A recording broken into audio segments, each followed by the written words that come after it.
할렐루야. 오늘 내 금요일 보고 깜짝 놀랐어요. 코로나가 다시 왔나?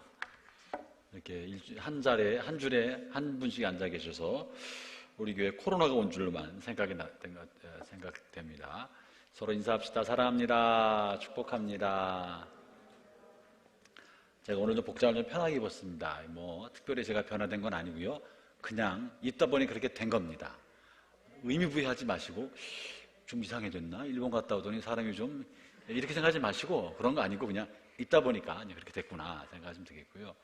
이번에 일본에 노회를 하고 또 4개, 하나, 둘, 셋, 넷, 5개 교회군요. 방문하고 돌아오면서 여러 가지 많은 생각을 하게 됐어요. 지금 코로나가 이제는 출구를 향해 가고 있잖아요. 엔데믹이 되어서 그래도 일상의 삶이 완전히 회복되진 않았지만 여전히 일본도 다 마스크 쓰고 생활하고 실내에서도 실외에서도 마스크 쓰고 생활하고 다만 집합은 조심스럽게 모이고 있더라고요. 우리랑 큰 차이 없이. 그리고 일본을 들어갈 때나 나올 때나 이제 PCR 검사하지 않고 그리고 예방접종 한 것만 이제 확인받으면 통과할 수 있게 되었고 이제 비자도 다 면제되었습니다. 많이 일상으로 회복되고 있는 셈입니다. 3년 가까이, 2년 6개월, 7개월, 3년 가까이 지나면서 많은 부분이 어려움을 겪고 있는데 그 중에 큰 어려움을 겪고 있는 것 중에 하나가 많은 사업체들도 그렇습니다만 교회 공동체 선교사님들도 전도하기가 지난 3년 동안 어려웠고 전도를 하기 너무 어려웠고 또 예배를 모여서 성전 안에 정상적으로 뜨겁게 찬양하고 뜨겁게 기도하면서 같이 밥 먹는 믿음의 공동체, 성도 공동체를 만들어서 하기가 너무 어려운 시간을 가졌습니다. 그래서 이 어려운 이 선교사들과 목회자들은요, 성도들의 사랑을 부어주는 만큼 성도들의 사랑을 공급받을 때 힘이 납니다. 에너지가 납니다. 평생 주 앞에 헌신하여 먼 길 가는 동안에 외로운 길이지만 하나님의 사랑뿐 아니라 성도들의 사랑을 통해 격려를 통해 기도를 통해 이 먼 마라톤 경주를 할 수 있게 되는데 지난 2년 3년 가까이 선교사님들이 여러모로 많이 어려웠겠구나. 우리는 그래도 공동체 규모가 크니까 그래도 이래저래 다 관계를 하지만 작은 교회 공동체는 많은 어려움을 겪었고 외롭고 힘든 시간을 지내왔습니다. 그래서 둘러보면서 우리가 이때 도와야 되겠구나. 어려울 때, 힘들 때 도와줘야 정말 위로를 받고 힘을 얻을 수 있습니다. 그리고 단기 선교도 많이 갔지만 이럴 때 단기 선교를 가고 이럴 때 가서 만나보고 이럴 때 한번 찾아보고 기도해주고 격려하고 우리는 당신을 여전히 잊지 않고 있습니다 라고 전달해 주면 그래도 목마른 사람에게 물 한 잔이 무엇보다 값진 선물이 되는 것처럼 지금 목마를 때 우리가 도와주면 좋겠다 하는 생각이 듭니다. 여러분 가능하면 여러분 아는 선교사들이 있으리라고 생각합니다. 잘 모르세요?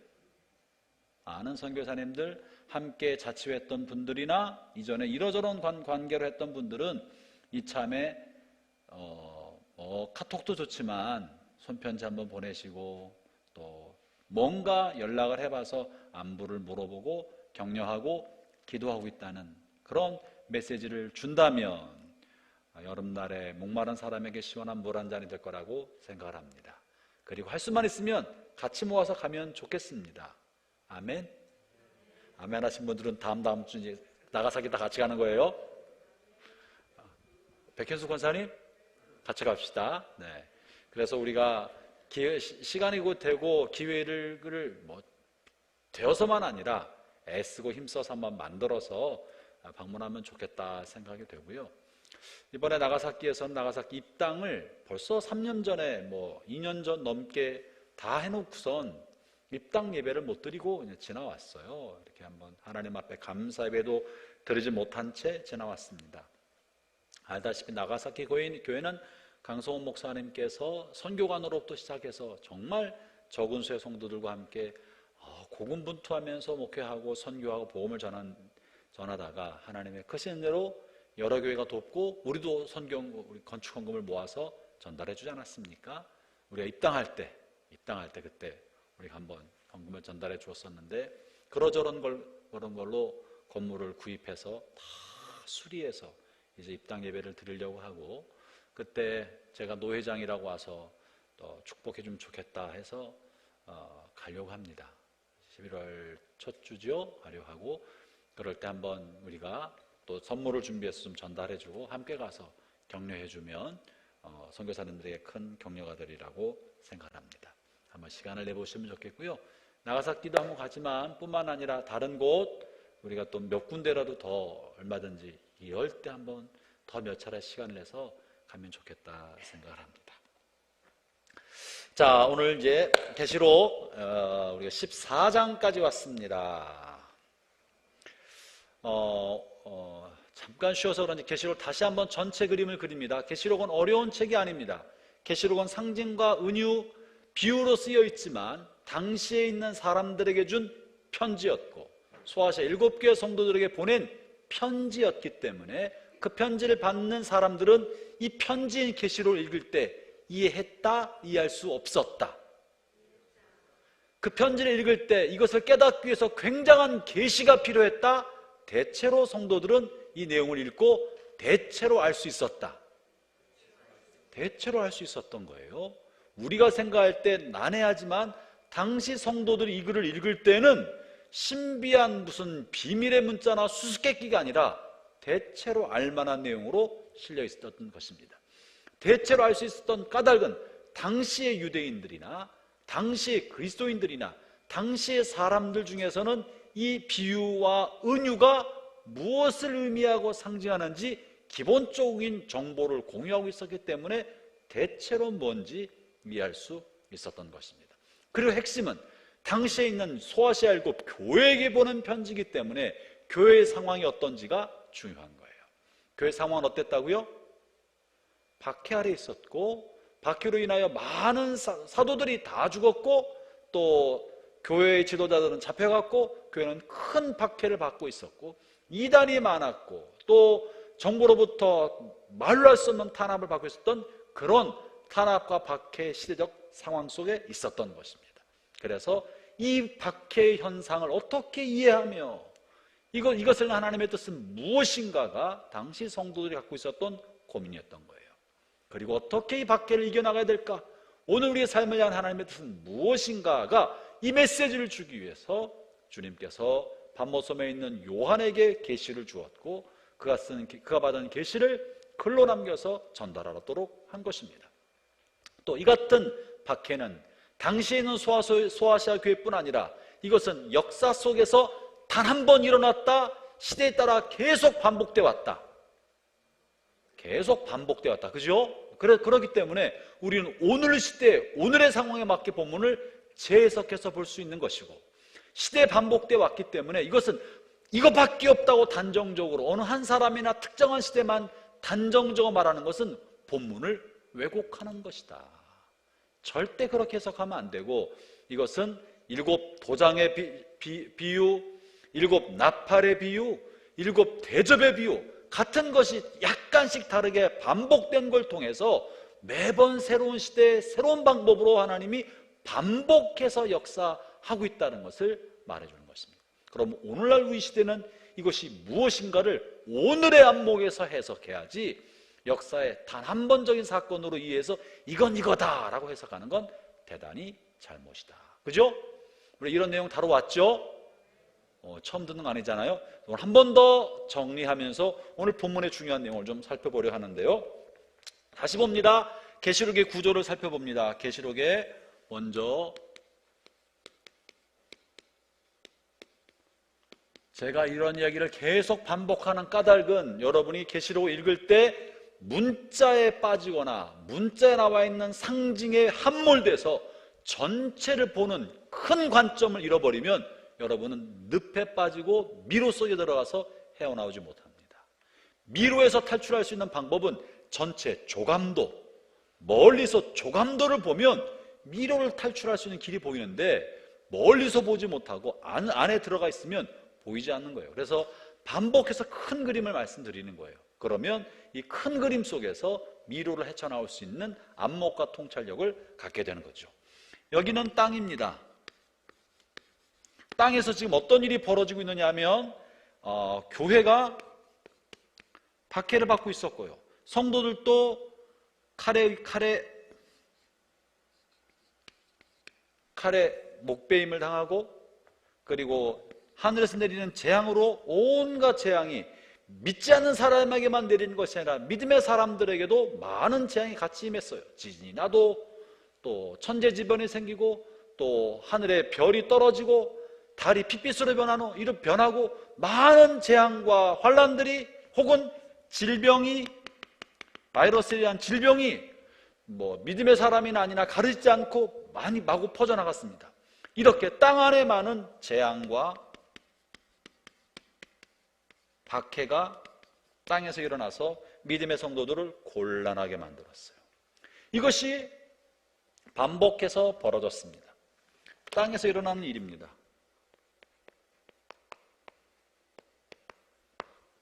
이런 재앙이 어떻게 이제 현상적으로 나타나느냐 하면 세 가지를 통해 나타났습니다. 제일 먼저 7 도장으로, 두 번째 7 뭐죠? 나팔로, 7 나팔 재앙으로, 세 번째 7 대접의 재앙으로 일어납니다. 우리 7 대접이 다 안 다뤘지만 전체를 보면 이렇게 됩니다. 이런 많은 일들이 일어나고 있어요. 중요한 사실은 이렇게 큰 재앙이 7개의 재앙이 일어나고 또 재앙이 일어날 때 중간중간에 뭐가 있었느냐 하면 막관환상이 있다 그랬어요. 기억나십니까? 재앙이 반복되는 동안에 막관환상이라고 갑자기 그런 큰 재앙이 겹쳐 일어나는데 중간에 갑자기 뭔가 신비한 일이 생겨요. 막관환상, 이거를 신학적 용어로는 삽경, 삽입된 환상, 삽경이라고 말하는데, 막관환상이 일어나는데, 막관환상에서는 어떤 일이 보인다 그랬죠? 하늘의 일이 보이기 시작했어요. 하늘의 일이. 땅에서는 막 재앙이 막 쏟아지고 있는데 갑자기 요한이 내가 보니 하면서 하늘에 어린 양이 있고, 하늘에 7 보좌가 있고, 하늘에 24 장로가 있고, 하늘에 지성소가 있고, 거기 지성소 밑에 법궤에서 신호난 탄식 소리가 들리고, 천사가 어쩌고, 하늘의 일들을 말하고 있는 거예요. 이 하늘의 일들은 어떤 일이 벌어지나, 하늘에서는 어린 양이, 양으로 그렸는데 벼룩이 됐네. 희한하네. 어쩔 수 없어요. 우리 어머니가 저를 미술학원 안 보내줘가지고. 어린 양이 있고, 어린 양 주변에 4 생물이 있었습니다. 그리고 12 장로가 있었고, 많은 천사들이 이 주변에 둘러쳐 있었죠. 수많은 천사가 있는 모습이 보였습니다. 하늘에서 보이는 이 하늘의 일, 땅의 박해와 재앙과 괴로움과 어려운 일들이 벌어지고, 왜 우리에게 이런 일이 생기나 싶은 이해할 수 없는 고난과 역경이 있을 때마다 하늘을 열어보니 하늘에 신비한 일이 벌어지고, 하늘에서 벌어진 일의 핵심적인 내용은 뭐였어요? 땅은 이런 고난과 재앙이었는데 하늘에서 뭐가 벌어진다고 그랬었죠? 천상의 예배가 벌어졌어요. 기억나시나요? 찬송을 불리고 천사가 노래하고, 수많은 천사가 노래하고, 4 생물과 24 장로가 면류관을 벗어 어린 양에게 던지면서 찬송하고, 하늘에서는 천상의 예배가 진행되고 있었습니다. 마치 이 땅에 있는 일들은 아무것도 아닌 것처럼, 이 땅에 있는 일은 신경 안 쓰는 것처럼, 땅에서는 이런 끔찍한 일이 벌어도 하늘에서는 찬송이 벌어지고 있었습니다. 이 하늘에서 벌어지는 찬송의 핵심은 뭐냐면 바로 어린 양과 보호자에 계시는 하나님이 세상을 다스리신다, 주가 세상을 다스리신다는 이야기를 하고 있는 거예요. 영광과 찬송과 존귀를 어린 양이여 받으시기에 합당하십니다라고 노래하고 있는 거예요. 왜 이런 하나님이 주권자이시고, 하나님이 통치하시고, 하나님이 왕이시고 어린 양이 왕이시라는 이런 노래가 왜 울려 퍼집니까? 이 땅에서 벌어지는 이런 일들을 이해하도록 하기 위해서 이런 일들이 벌어진 거예요. 땅에서 벌어진 일들은 박해와 재앙이고 이것은 육적인 일입니다. 육적 일들이 벌어지는 곳에 육적 일들이 이해할 수 없을 때 하늘의 일들을 생각하면서 영적 세계, 영적인 일들을 보게 만든 것이고, 땅 일들은 세상사예요. 세상 일입니다.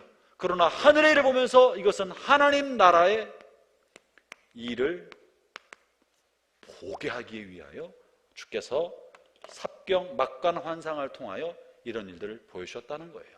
제가 옷을 좀 벗겠습니다. 다시 말씀드리면 계시록은 이 땅에서 이루어지는 박해와 이해할 수 없는 환난과 고난이 있을 때 이 땅을 바라보지 말고 하나님을 바라봐라. 믿음의 눈을 들어서 물질적인 세계와 육적 세계, 눈에 보이는 세계, 보이는 세계에 집착하지 말고 보이지 않는 세계, 이 보이지 않는 세계를 바라볼 수 있는 영적 통찰력을 가져라. 하나님을 바라봐라 하는 이야기를 반복해서 해주고 있는 것입니다. 그랬다가 마침내 지금은 이렇게 보이는 세계와 보이지 않는 세계가 분리돼서 보이는 세계는 악이 승리하는 것처럼 보이지만 언젠가 하나님의 나라가 이 땅에 임하면 새하늘과 새 땅 위로부터 강림하여 역사하게 될 때는 이 세상이 몽땅 다 하나님의 나라로 바뀌게 된다는 거예요. 이것이 계시록 21장, 22장에 나오는 새하늘과 새 땅이 땅에 임하는 사건입니다. 이것이 이제는 사라지고 하늘에서 완성된 하나님의 영광스러운 나라가 땅에 임하게 된다. 머지않아 온다. 이것이 이제 계시록의 마지막인 거예요. 그러므로 보이는 세계에 묶여있지 말고 낙심하지 말고 좌절하지 말라. 그러므로 사랑하는 성도들이여, 지금 이 고난과 박해 시간을 지나는 동안에 어떻게 해라 따라서 성도는 어떤 삶을 살아야 된다? 몇 차례 말을 했는데요, 어떤 삶을 살아야 된다? 인내하는 삶. 할렐루야. 역시 교육받은 분들이 계시네. 인내하는 사람을 살아야 된다. 인내의 삶. 끝까지 견디는 자는 하늘에서 이러이러한 상을 주겠고, 끝까지 참는 자는 이러이러한 일을 해주겠다. 인내하는 삶을 살라고 말하고 있는 것입니다. 이게 계시록 전체예요. 전체. 오늘 다시 한번 이 구조 속에서 이해하고자 하는 것은 지난번에 13장을 했었습니다. 13장의 핵심 내용은요, 용과 두 짐승에 대해서 다루었습니다. 그죠? 용과 두 짐승. 용은 자, 땅의 일 먼저 정리하고 오늘 14장이 요거 관련돼서 그렇습니다.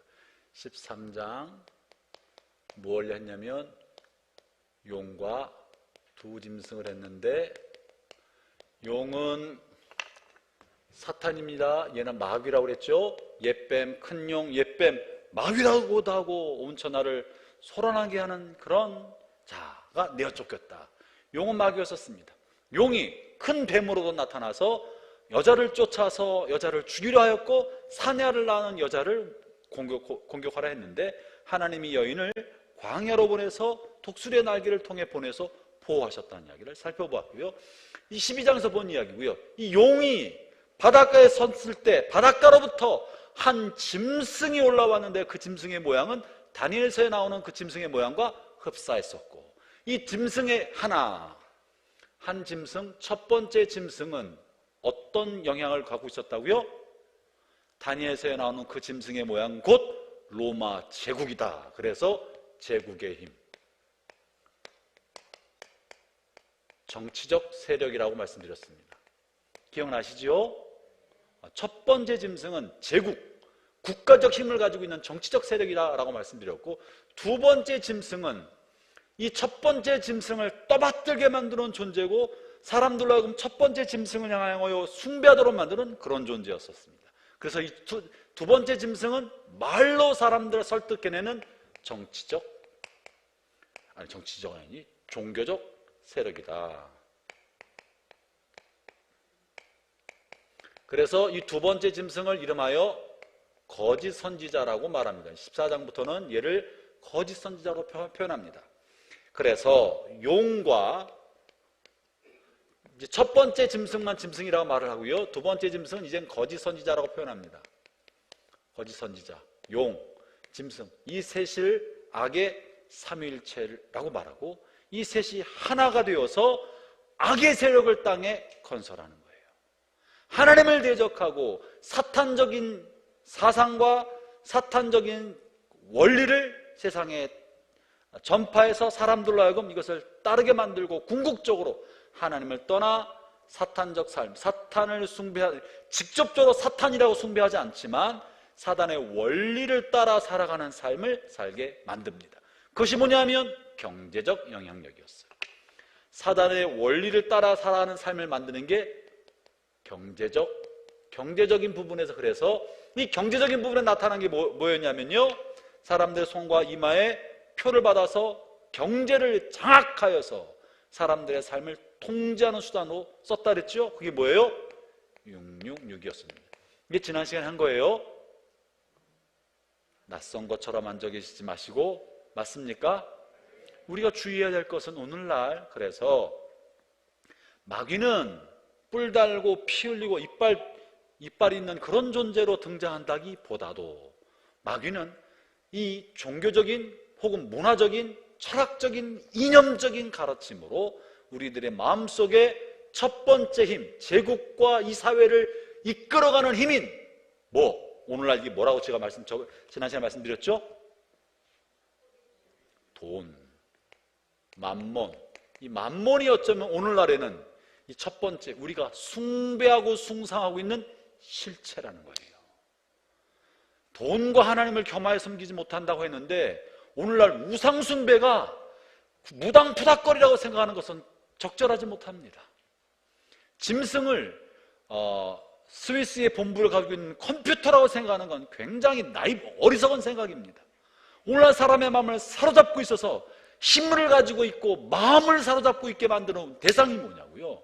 그것은 만몬, 하나님과 돈을 겸하여 섬기지 못한다고 하나님과 대등한 존재로, 하나님과 대등한 능력을 우리의 삶 속에 미치고 있는 존재로 돈이라고요. 돈이면 사실은 하나님이 할 수 있는 웬만한 건 다 할 수 있어요. 그죠? 하나님이 할 수 있는 건 웬만한 건 돈이면 다 할 수 있어요. 돈이 충분하면 굳이 기도할 필요도 없고 돈이면 다 할 수 있는 것처럼 여겨지는 거죠. 그래서 돈을 주목하고 돈 벌기를 위하여 모든 걸 다 바치고 그것을 타당하게 여기는 생각, 문화, 사상, 이게 소비주의 사상이라고 했어요. 돈이 있으면 우리가 훨씬 더 좋은 삶을 살 수 있다. 이것이 돈의 영향력을 뒷받침하는 세력이고 이 뒤에서 보이지 않게 조종하고 작용하는 것이 용이고 얘가 마귀라고요. 그것이 13장을 해석해 드린 겁니다.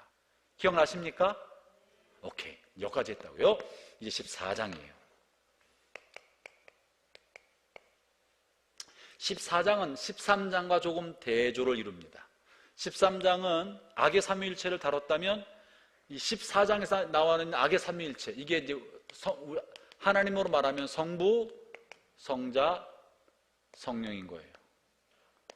성령이 우리를 그리스도께로 인도하고 있는 것처럼 거짓 선지자는 우리를 이 짐승을 숭배하는 것으로 인도하고 있고 이 모든 것은 마치 이 용에 의해서 조작되고 있는 건데요. 이 14장에서는 이 짐승과 대치가 되는 성자, 어린 양에 대해서 다룹니다. 이 마귀가 만든 이 모든 실체는 하나님을 모방한 거예요. 마귀가 원하는 건 뭐냐면요, 하나님을 흉내내는 거예요. 마귀가 우리 성경에 기록된 마귀의 첫 일성이 뭡니까? 이게 뭐라 말했지? 어디서 말했어요? 이 눈빛은 뭐지? 너무 어려운 거 물어보는 거 아니에요? 그런 눈빛인 것 같은데 마귀가 어디서 제일 먼저 말했어요? 창세기 3장에서. 그죠? 뭐라고? 네가 하나님이 정말 동산에 있는 모든 나무 열과를 먹지 말라고 하시더냐? 기억나세요? 거짓말을 하면서 네가 선악을 알게 나무를 먹는 날에는 정녕 네 눈이 밝아져 누구처럼 되리라? 하나님처럼 되리라. 마귀의 말은 거짓입니다. 속임입니다. 근데 아주 교묘하게 진짜인 것처럼 포장해 나오는 속임이고 궁극적으로 마귀가 원하는 것은 하나님처럼 되는 거예요. 하나님처럼 되고자 하는 게 마귀의 속성입니다. 에스겔에서도 내가 북극성의 나의 자리를 비기리라. 하나님의 자리, 그 자리에 나를 앉히고 싶은 마음이 있는 게 마귀고, 이런 교만 때문에 타락하게 된 것입니다. 그래서 하나님의 모양을 흉내내고 하나님처럼 무언가를 만들고 싶어 하는 거예요. 그래서 삼위일체를 흉내낸 게 이것이고요. 그리고 어린 양과 성령께서 하시는 일을 흉내냈어요. 뭘 흉내냈어요? 인을 쳐주는 거예요. 이마에 인 쳐준, 도장을 치신 성령님께서 우리의 영혼 안에 인 쳐주시고, 이마에 어린 양의 이름과 하나님의 이름으로 인 쳐주셔서, 이 인치심, 도장치심은 소유권을 의미합니다. 누구에게 소속됐다는 걸 의미하는데, 오늘 본문에 인치심에 대해 나와 있죠. 1절 읽어볼까요?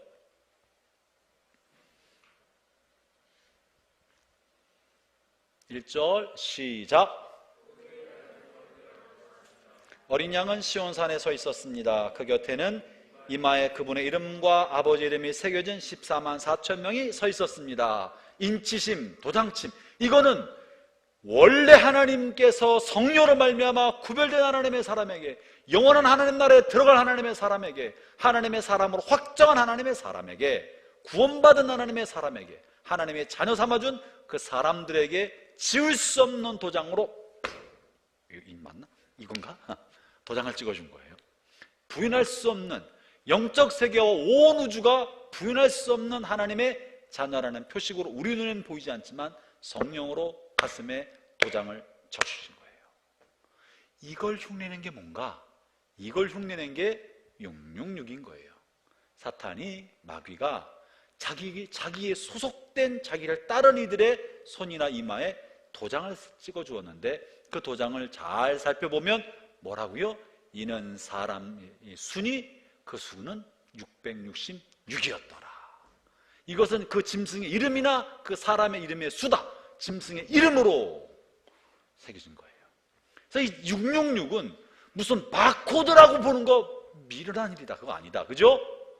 무슨 몸에 삽입한 어떤 칩이다, 그런 거 아니다. 666은 하나님께서 자신의 소유인 그리스도인들을 향하여 영적으로 도장 찍어준 것처럼 마귀도 흉내내서 자기를 따르는 이들에게 무언가 표시를 내는 어떤 장치인 거예요. 이게 정말 바코드처럼 만들거나 칩을 심어주는 이런 것이 아니라 무언가 영적인 어떤 걸 통해 마귀의 자녀인 것을 표시, 마귀를 따르는 자라고 표식을 만들어 준 것입니다. 그래서 우리가 주목할 것은 666에 있어서 뭘 받느냐 안 받느냐, 본질이 아닙니다.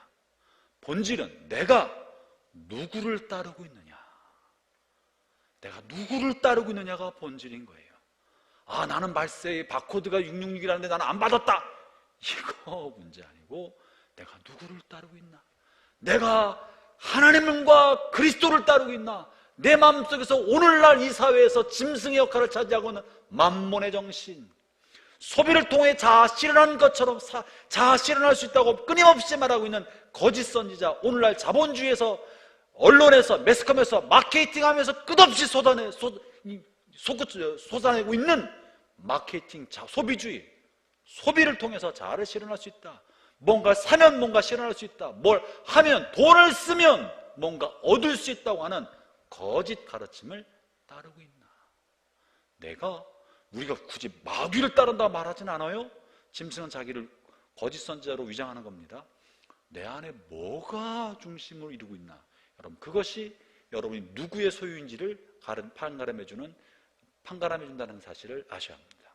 그래서 어린 양이 이렇게 이마에 도장을 찍었다. 여러분 이마에 도장 찍힌 거 보여요, 안 보여요? 우리가 안 보인다고요. 그죠? 제 이마에 보이나요? 주름만 생기고 있어요. 안 보여요. 마귀도 안 보인다고 저는 생각합니다. 그러나 우리 마음은 알아요. 내가 뭘 따르고 있는지. 나는 알고, 내 양심은 알고, 하나님도 아시고 마귀도 아십니다. 주변 사람들은 잘 모를 수 있습니다. 그렇기 때문에 우리는 하나님 앞에서 살아야 되는 거예요. 자, 이렇게 이제 어린 양이 바로 666은 이 14장 바로 위에 실려 있잖아요. 그죠? 13장 마지막에 66이 실려 있고 14장 1절부터 이 내용이 나와 있는 것은 이것은 예수님과 하나님의 성도들을 모방하고 있다는 것을, 이게 진짜라는 것을 말해주고 있는 겁니다. 자, 다시 이제 14장 1절을 보는데 13장까지 짐승이 나타나서 이런 기괴한 일을 벌이고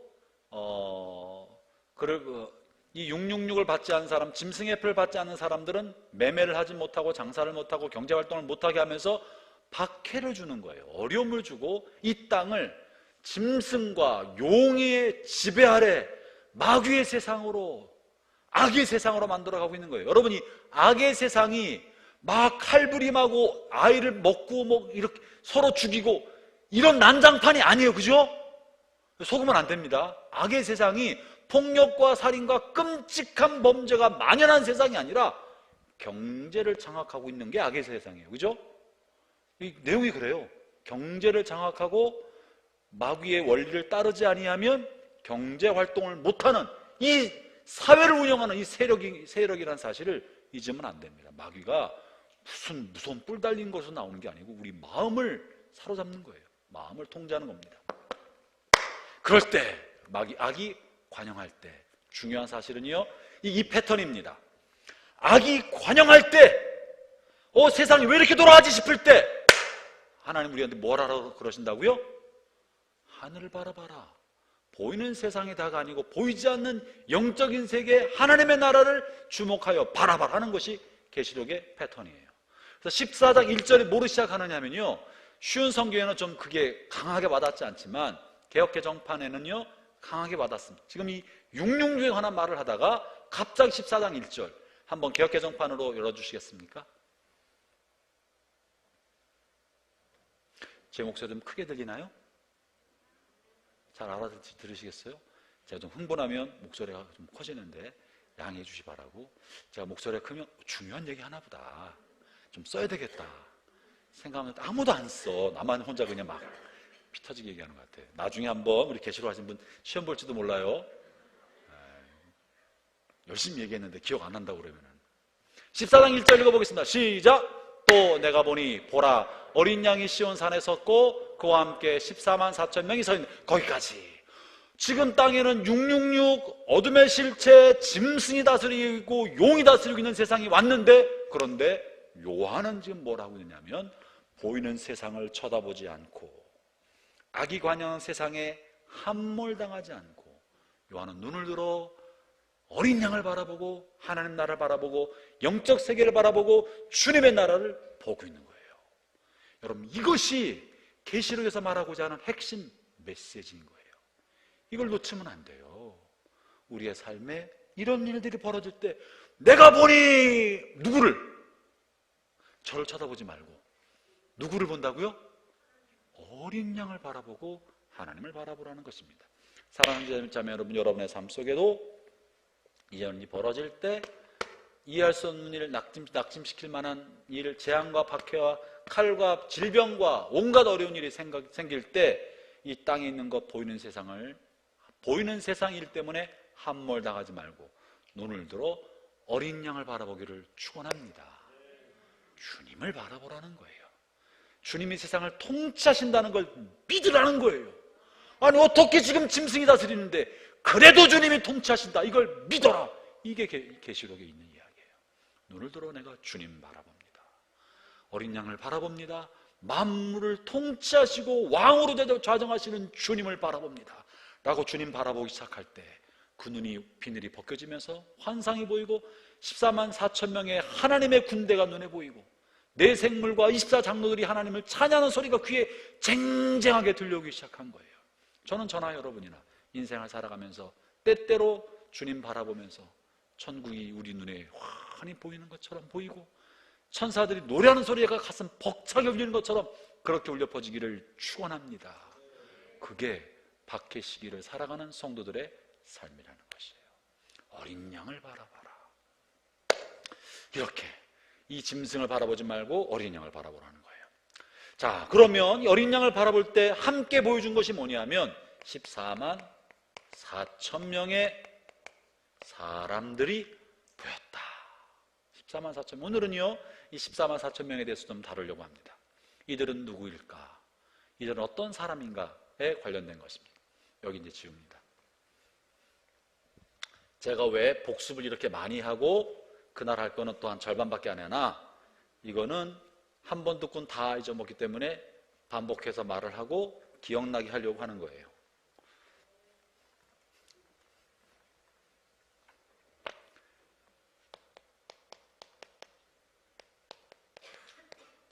(14만 4천 명에 대해서 이미 우리가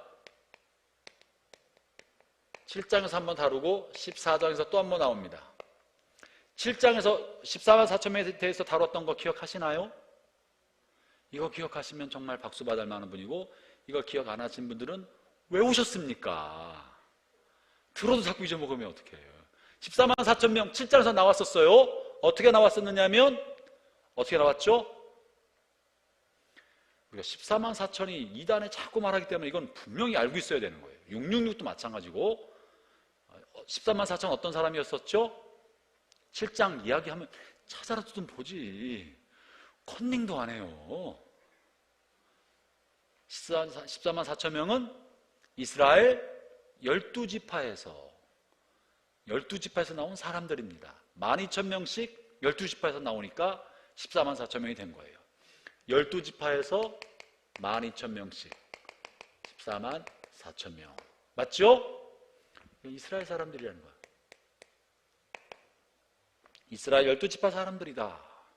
그래서 이 7장에 나와 있는 14만 4천 명은 이스라엘 12지파에서 나온 사람이라고 저는 해석했습니다. 어떤 사람은 이스라엘 12지파가 아니라 교회다, 교회를 상징한 것이다 라고 보는 분도 있다고 말씀드렸고, 저는 또 이렇게 보는 분도 있는데 크게는 이스라엘로 보든지 교회로 보는데 저는 이쪽으로 본다. 그 이유는 명백하게 여기에 이스라엘 12지파에서 나왔다고 되어 있는 것을 굳이 이것을 아니라고 말할 근거는 전혀 없습니다.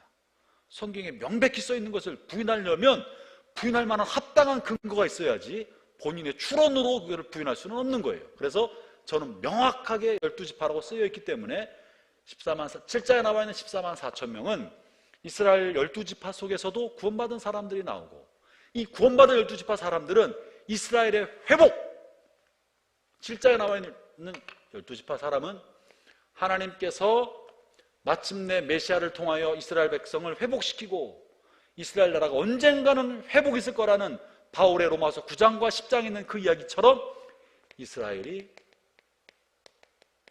메시아를 통해 회복될 것이다 에 대한 회복입니다. 그리고 구약의 성경의 예언의 완성이고 응답입니다. 구약에는요, 이스라엘이 회복된다는 얘기가 너무너무 많습니다. 아직 그 예언이 이루어지지 않았다고요.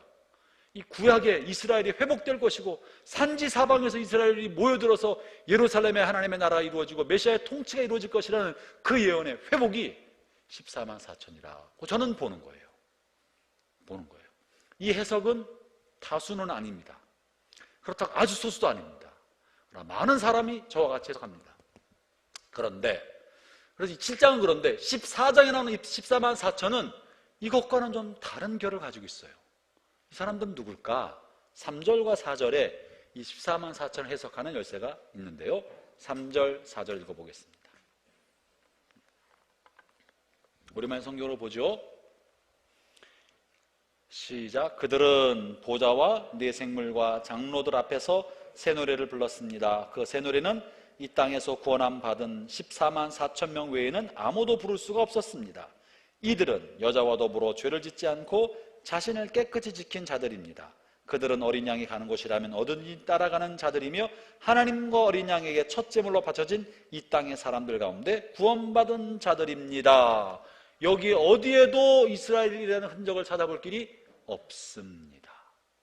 오히려 14장에 나오는 14만 4천 명은 순교자라는 거예요. 어린 양과 하나님 앞에 자신을 첫 제물로 바친 사람들, 순교자들인데 그냥 순교만 했던 것이 아니라 철저히 주님께 순종하고 기꺼이 자신을 드렸던 그런 순교자 14만 4천을 의미하기 때문에 이들은 이스라엘 회복과 관계되겠다기보다는 온 열방에 있는 믿음의 사람 중에서 신실하게 주님을 따라 살다가 아낌없이 이슬처럼 자신의 삶을 주님께 내어 바친 순교자. 그래서 이것은 거룩한 교회의 회복, 교회 공동체의 회복과 회복의 비전입니다. 이거는 구약의 완성이라면 이것은 신약의 완성입니다. 똑같은 14만 4천이지만 내용상 다른 거예요. 이 14만 4천도 이스라엘 12지파가 12,000명씩 나와서 14만 4천이 되었다면 이 상징의 패러다임을 또 가져왔어요. 이 상징의 패러다임이 뭐냐면 완성된 지파의 수 곱하기 완전한 수, 그러니까 완성된 지파의 수 이스라엘 12지파 곱하기 그리고 완전한 수가 합쳐서 14만 4천이 된 것처럼 열방의 모든 나라 완전한 수 곱하기 완성된 수 합쳐서 14만 4천. 그러니까 이거는 상징입니다. 이거는 열방에서 하나님을 경외하며 그리스도를 위하여 자신의 생명을 기꺼이 바친 믿음의 순교자들, 온 열방 모든 민족과 족속과 나라를 통해 나온 거룩한 순교자들, 깨끗한 삶을 살았던 그들이 마침내 주 앞에 서서 주님과 가까이서 영화로운 삶을 살 것에 대한 그림입니다. 똑같은 숫자지만 이거는 상징의 패러다임만 가져다가 이 숫자를 사용한 거예요. 어떻게 할 수 있습니까? 본문이 그걸 말해주는 거예요. 본문이. 성경은 본문으로 해석해야지 본인이 갖고 있는 개념으로 해석하는 건 바람직하지 않은 것. 이해하시겠습니까? 여기는 구약의 완성이라면 여기는 신약시대의 교회의 완성이고 회복의 비전을 보여준다. 같은 14만 4천이지만 다르다. 그렇게 해서 14만 4천이 이마에 도장받은 14만 4천이 등장하는데요. 이 사람들이 어떤 사람인가 이제 한번 정리합니다. 이제 두 개념이 다르다는 거 말씀드렸고, 그래서 계시록에는 분명히 이스라엘 공동체 회복의 비전이 들어있다는 거예요. 이스라엘 회복도 들었고 열방의 회복도 들어있습니다. 이스라엘 회복에 대해서 하나만 더 말씀드리고 14만 4천을 다루려고 하는데요. 본문의 특이한 사항 중에 하나가 어린 양이 어디에 서 있다고 말해요? 시온산에 서 있다고 해요. 시온산. 이 시온산은요 다윗산이고 예루살렘입니다. 왜 어린 양이 예루살렘 성 시온산에 서 있다고 했을까요? 이건 왜? 뭘 의미할까? 이것은 구약에 있는 말씀의 성취라는 이야기를 보여줍니다. 구약에는 이사야서에 보면 하나님께서 예루살렘을 통하여 예루살렘에 좌정하시고 예루살렘을 통해서 열방을 다스리신다, 이런 말씀이 있습니다. 마지막 때 하나님이 여호와께서 예루살렘에 임하시고 예루살렘을 통해 온 열방을 다스릴 거라고 하시는데요. 한번 찾아보죠. 그래서 구약 성경이 완성된 약속의 성취라는 이야기를 하고 있는데 이사야서 24장 21절과 23절을 봅시다. 이사야서 24장 21절부터 23절 한번 보겠습니다.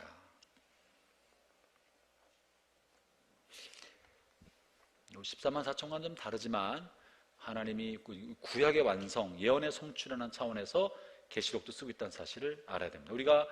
우리 교회 공동체, 신약교회 공동체가 이스라엘, 구약의 완성이 이스라엘을 통한 완성이라는 것은 대부분 부정하고 교회를 통해 이루어진다고만 생각합니다. 그리고 이스라엘을 완전히 버림받은 것처럼 이해하는데 결코 그렇지 않습니다. 이스라엘이 만약에 완전 버림받는다면, 하나님이 선택하고 완전히 버림받는다면 우리도 선택하셨다 버림받을 가능성이 있는 거 아니에요? 하나님은 선택하시고 버리는 그런 분이 아니신 것입니다. 그래서 이스라엘도 회복의 역사가 반드시 온다는 건데요. 24장 21절부터 23절 같이 한번 읽어보죠. 시작.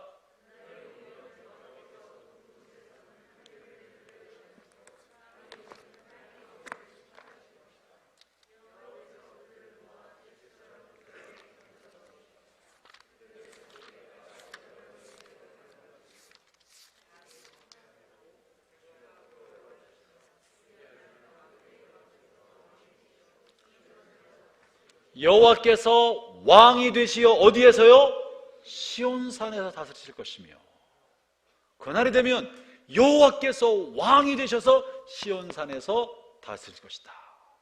그래서 어린 양이 시온산에 섰다는 말은요, 메시아가 이 이사야의 말씀을 이루신다라는 걸 보여주는 거예요.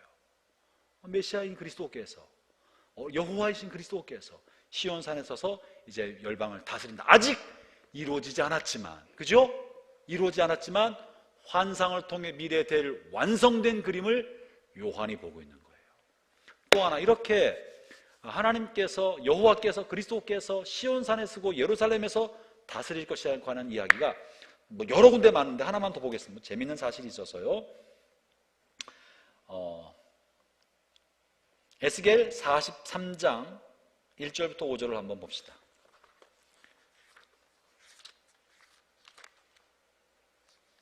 에스겔 43장 1절부터 5절인데요. 이거는 그냥 팁으로 제가 드리는 겁니다. 에스겔 43장 1절부터 5절 한번 보겠습니다. 제가 읽을 테니까 보세요. 그 사람이 나를 데리고 동쪽문으로 갔다. 성전의 동쪽문입니다. 내가 보니 이스라엘 하나님의 영광이 동쪽에서 오는데, 어디에서요? 동쪽에서 오는데 하나님의 목소리가 마치 소리를 내며 흐르는 물소리 같았다. 땅이 하나님의 영광으로 환하게 빛났다. 내가 본 환상은 주님께서 예루살렘 성을 멸망시키러 오셨을 때 본 환상과 같았고 그발 강가에서 본 환상과도 같았다. 그래서 난 얼굴을 아래로 떨구었다. 여호와의 영광이 동쪽문을 거쳐 성전으로 들어갔다. 동쪽문을 통해 성전에 들어갔다. 그러면 메시아가 온 땅을 회복하여 이스라엘이 열방의 중심이 되게 할 때는 어디로 지나가신다고요? 예루살렘 성전, 성벽의 동쪽문으로. 그런데 그런 일이 역사 가운데 벌어지는 것을 두려워하는 사람이 있었습니다. 누구냐 하면 예루살렘 성전과 성을 정복하고 있었던 오스만 제국, 이슬람 제국이 오랫동안 이스라엘 땅을 점령하고 있었고 예루살렘을 점령하고 있었습니다. 그들이 제일 두려워했던 것은 진짜 메시아가 와서 동쪽문으로 들고 들어와서 오스만 제국을 물리치고 그걸 회복할 것에 대한 두려움이 있었습니다. 그래서 그 사람들이 어떻게 했을까요? 사진 하나 보여주세요. 성벽, 이게 동쪽문이에요. 동쪽문이 어떻게 돼 있어요? 돌로 막혀 있어요. 누가 막았느냐? 오스만 제국에서 메시아가 들어오지 못하도록 문을 돌로 막아놓은 거예요. 단단하게 막혀 있어요. 사람이 접근하지 못하게 해놨어요. 두 번째 사진 보여주시겠습니까? 다른 사진. 이게 예루살렘, 이게 이제 황금돔이에요. 이슬람 사원이 있고, 저 황금돔 자리가 성전이 있었던 곳입니다. 성전을 헐고, 모스크를 세운, 이슬람 사원을 세운 거예요. 이슬람 사람들이. 그리고 아래가 이제 성벽이 보이죠?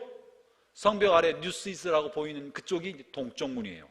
동쪽문 성곽이 있는데 문이 안 보이고 돌로 완전히 막혀 있는. 이걸 통해서 메시아가 오지 못하도록 이 사람들이 착각한 거죠. 메시아는 이렇게 사람처럼 말을 타고서 올 것이 아니라 돌파하고 지나실 텐데, 메시아는 저 동쪽문으로 들어간다는 예언을 통해서 그 두려움을 가지고 문을 닫아놨던 겁니다. 한 장 더 보여주시겠어요? 이렇게 닫혀 있고, 대신에 유대인들은 메시아가 와서 자신들을 회복할 것을 꿈꾸고 기대했던 유대인들은 메시아를 제일 먼저 보고 싶어서 어디에 살고 싶었을까요? 동쪽 문 앞에 살고 싶은 거예요. 그래서 이스라엘 땅 전역에서 동쪽 문 앞에 저 땅이 제일 비쌉니다. 제일 비싸서 뭐로 써요? 무덤으로 써요. 집으로는 못 쓰고 무덤으로 써서 내가 죽으면 메시아가 올 때 제일 먼저 부활하리라. 그래서 다 무덤이에요. 저거 문 앞에 무덤이 즐비합니다. 저기도 있고 그 아래 이제 에스골 골짜기, 기뎃 골짜기가 있고 언덕이 또 그 다음에 감람산 언덕이 있는데 다 무덤이에요. 동쪽 문을 향해서 앞에 다 골짜기를 거쳐 위 언덕까지 다 무덤으로 덮여 있습니다.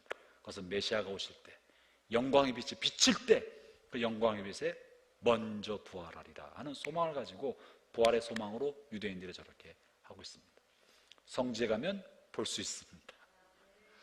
자, 이제 시온산, 이 시온산은 구약의 성취를 말해주는 것이고 메시아가 오신다. 약속의 말씀, 구약에 기록된 약속의 말씀은 반드시 이루어진다는 것을 이 한 절로 통해 보여주는 거예요.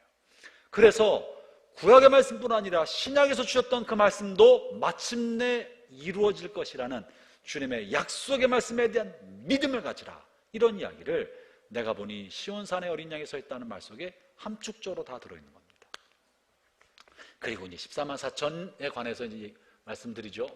14만 4천은 어떤 사람, 14만 4천 명은 어떤 유의 사람인가?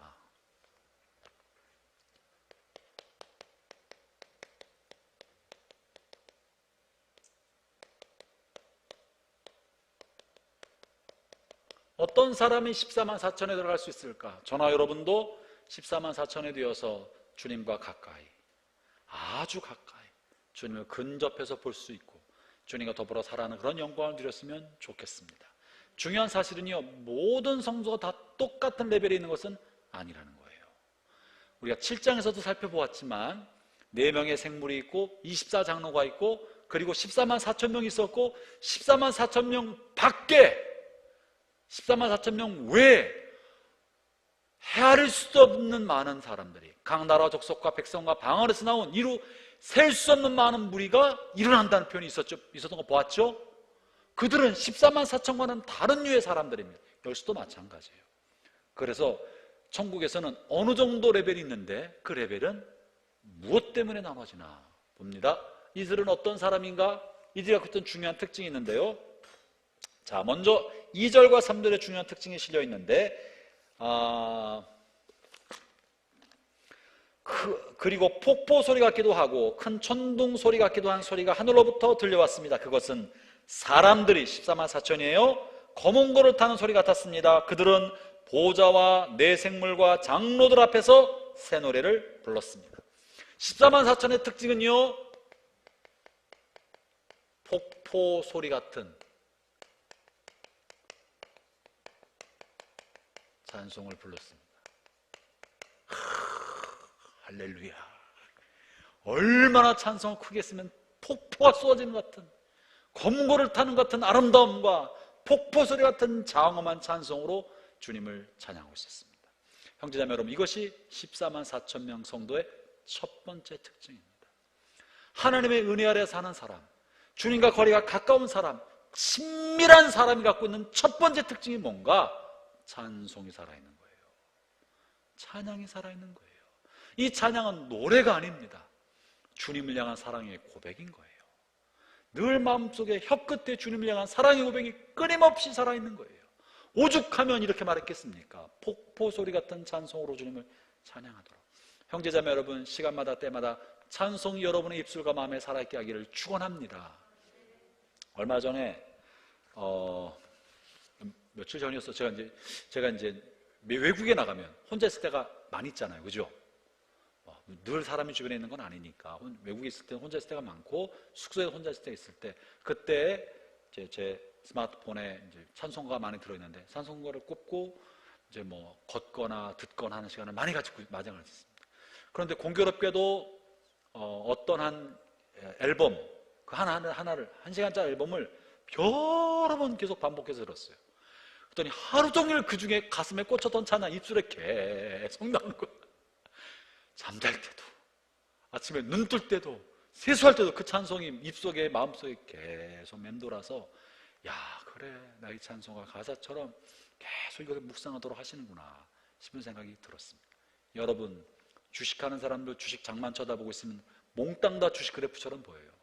골프 치는 사람들, 지나가는 사람들 얼굴만 봐도 골프공처럼 보여요. 당구 치는 사람 얼굴이 하얀 공, 빨간 공처럼 보인대. 뭐가 마음에 가득한가에 따라 눈으로 보이고 마음으로 보이고 입으로 튀어나옵니다. 여러분 요즘에 어떤 생각을 많이 하고 계시면 여러분 입술에는 어떤 말이 많이 붙어 있습니까? 14만 4천원이요 폭포소리 같은 찬송을 붙이고 살았던 사람들입니다. 형제자매 여러분, 여러분이 찬양을 잘 못해도 좋습니다. 그러나 찬양을 자꾸 들으면서 마음에 찬양을 읊조리고 찬양으로 고백하고 찬양과 함께하는 삶을 살기를 바랍니다. 그것이 우리가 이 세상에 살면서 세상과 지식과 정보, 세상 사람들의 소리 때문에 우리의 마음이 얼마나 많이 시달립니까? 얼마나 많이 빼앗깁니까?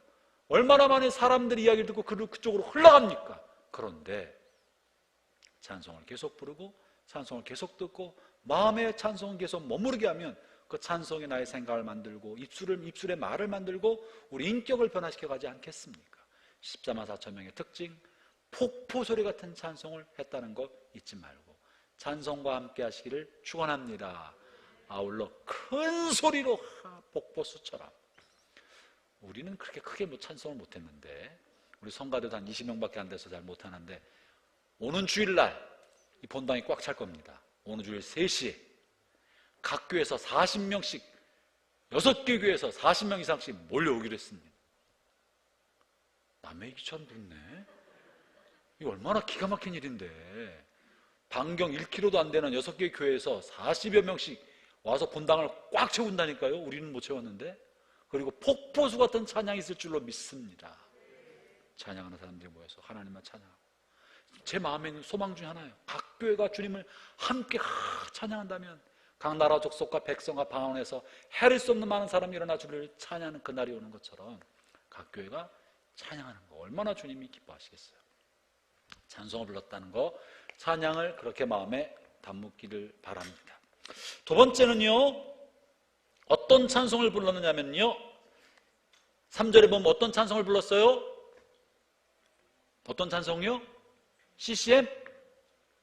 무슨 찬송? 새 노래. 다른 게 없어요. 새 노래라도 있어요. 새 노래를 불렀다. 이 새 노래가 뭐겠습니까? 매번 새로운 거 작사 작곡해내요? 얼마나 고문이 힘들어요. 매번 새로운 노래를 만들었다는 의미가 아니라 이 새 노래는, 이 노래는 고백입니다. 고백, 자기 고백이에요. 하나님 향한 자기 고백인 거고 간증입니다. 하나님은 자기 고백과 간증이 날마다 새로운 고백과 새로운 간증을 주님께 드렸다는 거예요. 노랫소리, 목소리 좋은 노래만 아니라 주님을 향한 새로운 고백과 간증을 하나님 향해 늘 쏟아부었다. 이것이 14만 4천입니다. 여러분, 이렇기 때문에 이런 사람 숫자가 많지가 않은 거예요. 이 새 노래는 옛날에 내가 받은 은혜, 10년 전 은혜를 오늘 울고 먹어 맨날 10년 전 얘기하고 있어. 맨날 코스타 얘기하고 있고, 맨날 캠퍼스 다녔던 얘기하고 있고, 맨날 애기 두천 맺고 힘들었던 얘기하고 있고, 옛날 얘기 10년 전, 20년 전 받은 은혜 얘기가 아니라 새 노래, 새 고백, 새 간증, 새롭게 역사하신 하나님의 은혜에 대한 간증, 이것이 새 노래입니다. 여러분, 어제 여러분에게 어떤 일이 있었습니까? 오늘 하고 하나님을 향한 새로운 고백과 새로운 간증이 있습니까? 뭐지? 없다면 우리는 뭔가 이상한 거예요. 이 간증은 새 고백과 새 간증은 어떻게 나옵니까? 기도 응답이 간증이에요. 기도 응답이 없으면 간증할 게 없어요. 응답이 없는데 무슨 뭘 간증을 해? 순종한 게 간증입니다. 내가 순종을 했더니 하나님 이렇게 주셨다. 순종한 게 아닌데 한 게 하나도 없는데 무슨 간증이 있어요? 순종하지 않으면요, 간증할 것도 없어요. 마치 내게 벌어지는 좋은 일은 우연히 되는 것처럼 생각해요. 그냥 어떻게 하다 보니까 됐구나 생각해요. 아니면 나는 재수가 좋았다라고 생각해요. 순종하면 압니다. 이 대표적인 사람들이 누구예요? 가나 혼인잔치에서 수많은 사람이 기적을 체험하고 하나님 은혜를 경험했어요. 물로 된 기가 막힌 포도주를 맛보았는데 그걸 간증으로 할 수 있던 사람은 누구밖에 없었어요? 하인밖에 없었어요. 물도 온 하인만 간증으로 할 수 있어. 왜? 순종이기 때문에. 순종이기 때문에. 기도하는 걸 보았고 순종이기 때문에 간증이 할 수 있는 거예요. 여러분의 삶에 간증이 식어가고 있다면요, 순종의 흔적이 없기 때문에 그렇습니다. 이 순종도 평행 순종 말고 마음의 아픔과 고통, 결단을 통한 순종이 있으면 간증이 있습니다. 순종이 없으면 간증이 없어요. 이 순종에 대해서, 이 순종이 14만 4천이 갖고 있는 중요한 특징 중에 하나인데요, 5절에 실려 있습니다. 읽어보시겠습니까? 5절은 4절입니다.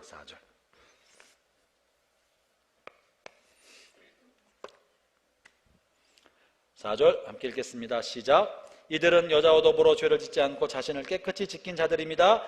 그들은 어린 양이 가는 곳이라면 어디든지 따라가는 자들이며 하나님과 어린 양에게 어린 양이 가는 곳이면 어디든지 따라가는 절대 순종을 했던 사람들이라는 거예요. 마치 광야에서 부름 기둥과 불 기둥이 가는 대로 어디든지 순종했던 사람들처럼 어린 양이 나를 이끄시면 어디든지 들이든지 산이든지 가시밭길이든지 어디든지. 여러분, 이게 순종입니다. 그래서 순종은요, 절대적 순종이 필요한 거고, 내가 선택해서 하는 순종은 순종이 아닙니다. 어린 양이 나를 이끌면 어디든지 절대적 따라하는 사람 숫자가 많지 않기 때문에 14만 4천인 거예요. 절대적 순종의 특징은 세 가지가 있는데, 첫째, 시간적으로 즉시 하는 그의 순종입니다. 주님 말씀하시면 이게 내가 해야 되나? 계산기 막 따져보고, 이건 이익이 있고 이런 또 해가 있겠네. 한참 따져보고 나서 이익이 좀 더 많구나. 순종하고. 그건 순종이 아닙니다. 순종은 즉시로 하는 게 순종입니다. 서영기 목사님, 잠깐만 나와보실래요? 즉시로 나오는 게 순종입니다. 박수 한번 해주면 됐습니다, 목사님. 그냥 보여주려고 그런 겁니다. 네. 그냥 따지지 않고 주님께서 부르면 가는 거지. 뭘 하려고 하나 머리 굴리지 않고 시간적으로 즉시로 말씀하시는 대로. 여러분, 우리가 즉시로 순종하는 순종이 익숙하지 않습니다. 왜? 먼저 계산한 다음에 움직이려고 그래요. 동의 되는 것만 움직이려고 하기 때문에 즉시 순종이 안 됩니다. 주님 말씀하실 때 이건 목사 말에 순종하라는 것이 아니고요, 성령의 내적 음성과 말씀을 통해 내 심령에 말씀해 주신 주님의 음성에 즉시 순종하는 거예요. 두 번째, 분량면에서 양적으로 온전히 하는 게 순종입니다. 100%만이 순종인 거예요. 적당히 떼어놓지 마십시오. 여러분, 11조 하려면 깨끗하게 하세요. 적당히 이렇게 저렇게 떼고, 11조 한다고 하면서 11조 떼가지고 11조로 하지 않고 선교헌금으로 11조 하는 게 왜 11조야? 그게 선교헌금이지. 11조 떼가지고 건축헌금 하면서 11조 냈대. 그건 건축헌금이지. 11조가 아니죠. 온전히 11조라고 명분을, 이름을 써서 11조를 내야 11조지. 11조 한다고 건축헌금하고 선교헌금하고 11조를 다 쪼개놓고 하면서 왜 주님 돈 갖고 자기가 생색을 내? 뭐 자기 힘으로 왜 생색을 내? 주님 돈 가지고. 11조는 11조대로 온전히 깔끔하게 깨끗하게 최선을 다해서 이왕이면 좋은 것으로 11조를 내는 거예요. 온전히 11조뿐만 아니라 우리의 삶의 모든 영역에서 주님 말씀하시면 온전히 빠지지 않도록, 빼먹지 않도록 최선을 다해요. 이게 절대 순종입니다. 우리가 잘 안 돼요. 잘 따져보게 돼요. 세 번째는요, 태도면에서는 기쁘게 하는 거예요. 이게 절대 순종의 세 가지 조건입니다. 즉시, 온전히 기쁘게, 기쁜 마음으로. 미적미적거리면서 왜 나한테 이거를, 왜 나한테 이런 걸 주님, 왜 또 나에게 이런 일을. 주님이 뭘 하시든지 나의 생각보다 주님이 크시다는 걸 알고 믿고 즉시 따르는 게, 기쁘게 따르는 게 순종입니다. 어린 양이 어디로 인도하든지 즉시 온전히 기쁘게 따랐기 때문에 이 사람들은 14만 4천 명이 될 수 있었던 겁니다. 네 번째, 제가 공부하는 것처럼 수업 시간처럼 안 하려고 그랬는데 정리를 해줘야 되겠다고 생각해서 쓰는 거예요. 써두세요. 정리를 해주는 게 좋겠다 생각해서 씁니다.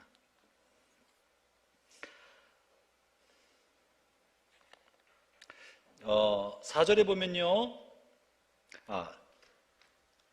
새 노래를 불렀다. 여기 한마디 더 말씀드려야 되겠는데, 이게 중요한 것 중에 하나가 3절에 보면 14만 4천 명 외에는 아무도 부를 수가 없었습니다. 이 말이 쓰여 있잖아요.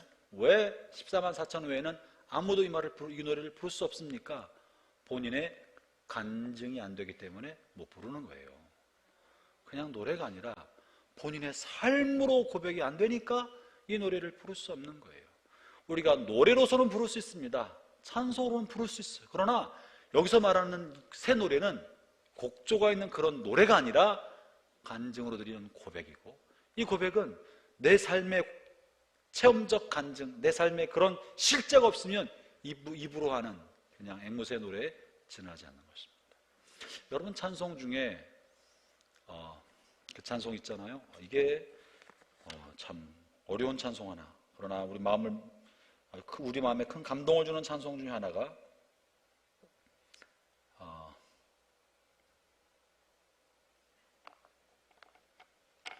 찬송가 549장 내 주의 뜻대로 찬송하시죠. 이 내 주의 뜻대로 행하시옵소서 온몸과 영혼을 다 주께 드리니 이 세상 고락간 주인도 하시고 날 주관하셔서 뜻대로 하소서.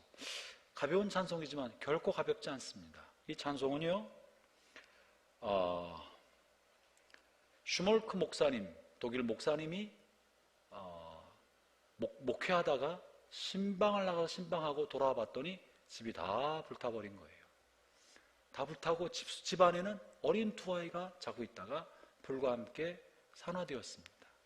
아이들이 죽었어요. 자기가 놀다 온 것도 아니고 주일한다고 신방하고 돌아왔는데 집에 와보니 불날 아이가 어떻게 잘못해서 불이 났고 아이가 죽은 걸 보고 얼마나 비통에 빠지고 비탄하고 가슴이 아프고 고통스러웠겠습니까?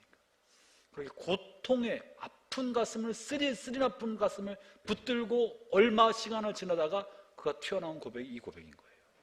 내 주여 뜻대로 행하시옵소서. 온몸과 영혼을 다 주께 드리니 이 세상 고락간 주인도 하시고 날 주관하셔서 뜻대로 하소서. 내 주여 뜻대로 행하시옵소서. 내 근심 중에도 낙심케 마시고 주님도 때로는 울기도 하셨네. 날 주관하셔서 뜻대로 하소서. 내 주여 뜻대로 행하시옵소서. 내 모든 일들을 다 주께 맡기고 저 천성을 향하여 고요히 가리니 살든지 죽든지 뜻대로 하소서. 누가 이런 찬양을 부를 수 있겠습니까? 슈몰크 목사님은 자기의 처절한 고통 속에서 자기도 정말 원망과 불평을 또 할 수 있는 환경 속에 있었지만 주님의 뜻 앞에 자신을 완전히 내드리고 살든지 죽든지 내게 기쁨을 주든지 슬픔을 주든지 주님은 절대자이십니다. 욥처럼 주의 뜻대로 하십시오. 여러분 이런 사람이 14만 4천에 들어가는 사람이 됩니다. 우리 안에 이런 간증과 고백이 그렇게 살아있으면 좋겠습니다. 자, 조금 더 보겠습니다. 시간이 많이 흘러가고 있는데 4절에서 어떤 표현이 있습니까? 4절을 읽어보죠. 이제 그래서 이제 이 노래는 아무나 부르지 못한다. 간증과 고백으로 가득 찬 사람만 부를 수 있다는 거예요. 4절 이들은 여자와 더불어 죄를 짓지 않았다. 여자와 더불어 이 참 어려운 거지. 여자와 더불어 이 여자는 어떤 여자일까요? 좀 이 부분에 관해서도 많이 다룰 수 있는데 먼저 이 여자는 이런 생물학적 여성을 말하는 건 아닙니다.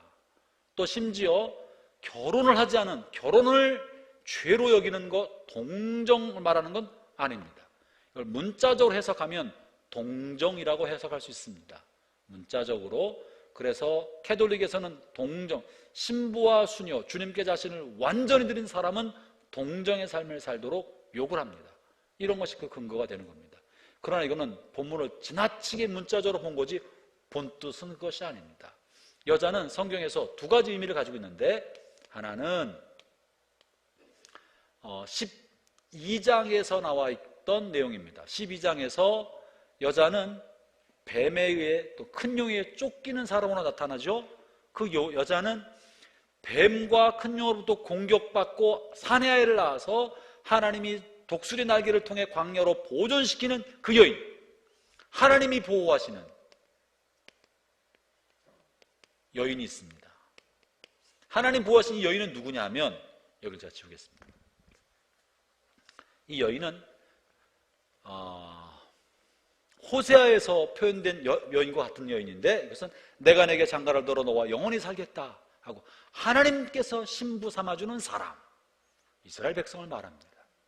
신약에서는 그리스도가 신부 삼아주는 사람, 이거 교회를 말합니다. 계시록에서 보면 어린 양의 혼인잔치를 위하여 신부가 준비되었다 이런 표현이 있지 않습니까?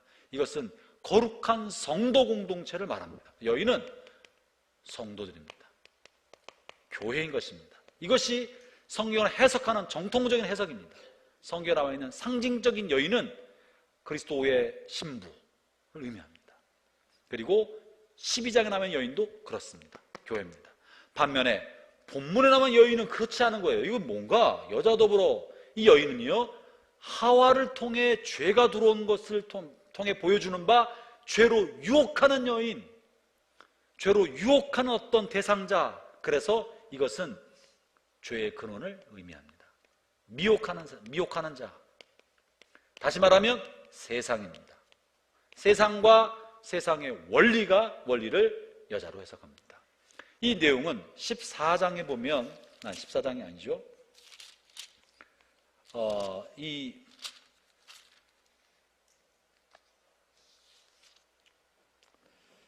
17장에 많은 물을 위에 앉아있는 음녀에 관한 이야기가 17장 1절 2절에 실려 있는데, 이 여인은 이 많은 물을 위에 앉아있는 음녀, 이 여자를 말합니다. 이 여자는 다시 말하면 세상이고 세상을 움직이는 원리입니다. 거기 보면 이 17장을 보면 그런 내용을 좀 알 수 있는데요. 그럼 이것은 결국은 뭘 말하나?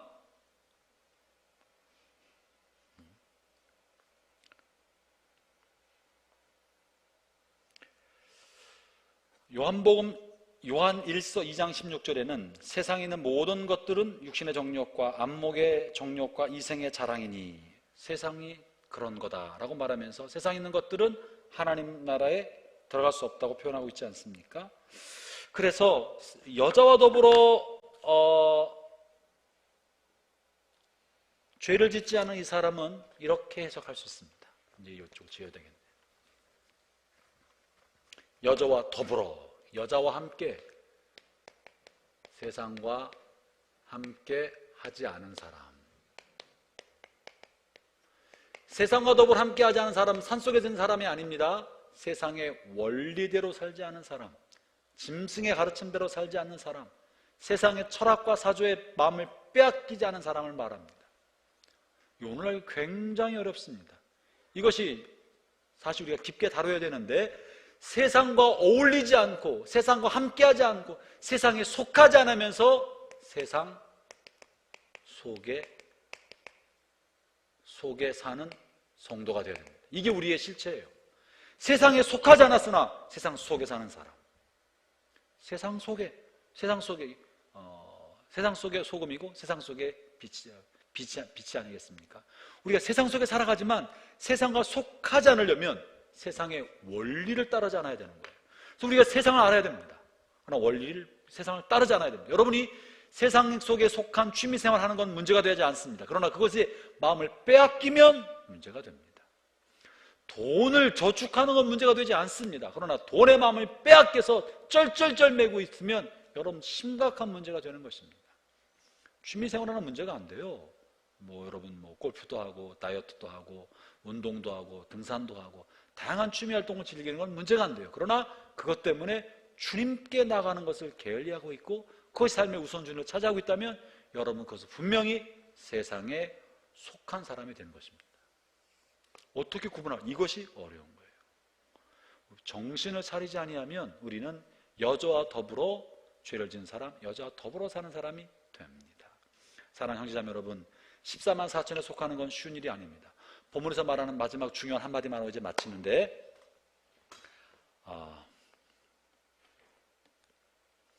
4절에 이런 표현이 있습니다. 이들은 여자와 더불어 죄를 짓지 않고 자신을 깨끗이 지킨 자들입니다. 줄 한번 쳐보세요. 이게 본문의 핵심입니다. 이 14만 4천 명은요, 예수님의 피로 말미암아 구원받은 사람을 말하는 것이 아니고 예수님의 보혈로 말미암아 자신의 옷을 깨끗하게 만든 사람을 말하는 것이 아니고요, 성경의 한 부분에 예수님의 보혈로 자신의 옷을 깨끗하게 된 사람들에 관한 표현이 있습니다. 그 사람들은 바로 허다한 무리들이에요. 7장에 그런 표현이 있는데 7장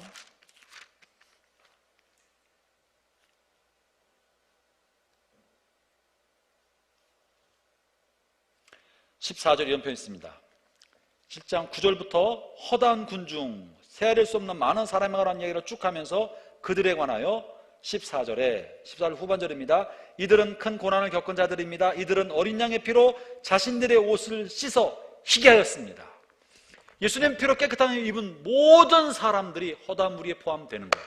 그런데 이 14만 4천 명은 예수님의 보혈로 깨끗함을 얻은, 다시 말하면 죄를 용서받은 사람만 말하는 것이 아니라 죄를 용서받은 이후로 자신의 옷을 깨끗하게 끝까지 지킨 사람을 말하는 거예요.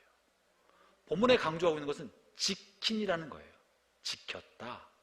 우리는 지키지 않고 범죄에서 우리의 몸에 피를 흘리고 죄가 얼룩지면 오늘 밤에 또 예수님의 보혈로 또 용서받아, 또 씻어, 내일 또 죄 짓고 또 씻김받아, 날마다 죄 짓고 끊임없이 빨고 씻고 하는 삶을 살지만, 이 중에 어떤 사람들은 예수님의 보혈로 말미암아 죄 씻김 받은 다음에 죄가 얼마나 흉악한지 깨닫고, 나의 죄 때문에 나의 구주께서 십자가에 달려 죽으셨구나, 어떻게 내가 그리스도의 십자가에 못 박혀 이 죄를 다시 반복해 질 수 있을까? 나는 죄질 수 없다. 내 죄 때문에 내 구주가 죽으셨으니, 이렇게 생각하고 자신의 삶을 평생 깨끗함을 지키고 성결한 삶을 유지해서 살아가는 사람들이 있습니다. 이 사람들이 진짜입니다. 우리는 너무 예수님 보혈 때문에 매일같이 세탁하고 살아가요. 당연하다고 생각해요. 죄에 대해서 두려워하는 마음이 없어요. 왜냐하면 또 용서받으니까. 다 용서받죠. 얼마든지 용서받죠. 그러나 내 죄가 나의 구주 예수님을 십자가에 못 박혀 죽게 만들었다는 사실을 의식한다면 어떻게 함부로 죄를 짓겠습니까? 어떤 사람은, 어떤 14만 4천 명에 대한 이런 사람들은 절대 순종할 뿐 아니라 자신의 삶에 내 죄가 그리스도를 저렇게 했구나, 죄를 멀리하고 세상의 원리와 세상을 멀리하고 철저히 자신을 지켜서 깨끗한 삶을 살고자 하는 사람들이 있고, 그런 깨끗한 삶을 살다가 마침내 주 앞에 자신의 삶을 목숨을 들여서 순교시험을 되는 사람들이 있는 것입니다. 형제자매 여러분, 제가 함께 나누고 싶은 이 말세를 살아가면서 우리가 가져야 할 태도는 예수님의 보혈로 깨끗함을 얻을 뿐 아니라 우리가 죄에 대해서 방종하지 않고 방임하지 않고 구별된 삶을 살자는 것입니다. 쉽지 않은 일입니다만, 그러나 그리스도를 생각한다면, 그리스도 생각하면서 날마다 자신을 지키고 자신을 깨뜨리고 죄를 지으면 정말 철저하게 처절하게 회개하면서 다시 죄로 돌아가지 않도록 몸부림칠 때 주님께서 우리를 귀히 보지 않으시겠습니까? 그런 사람과, 죄를 질 때마다 처절한 몸부림하는 사람과 날마다 죄를 짓고 반복해서 죄 용서 받는다고 살면서 죄에 대한 이 경각심이 없이 살아가는 사람이 어떻게 똑같겠습니까? 주님은 이런 사람을 14만 4천의 무리에 둔다는 겁니다. 함께 기도할까요?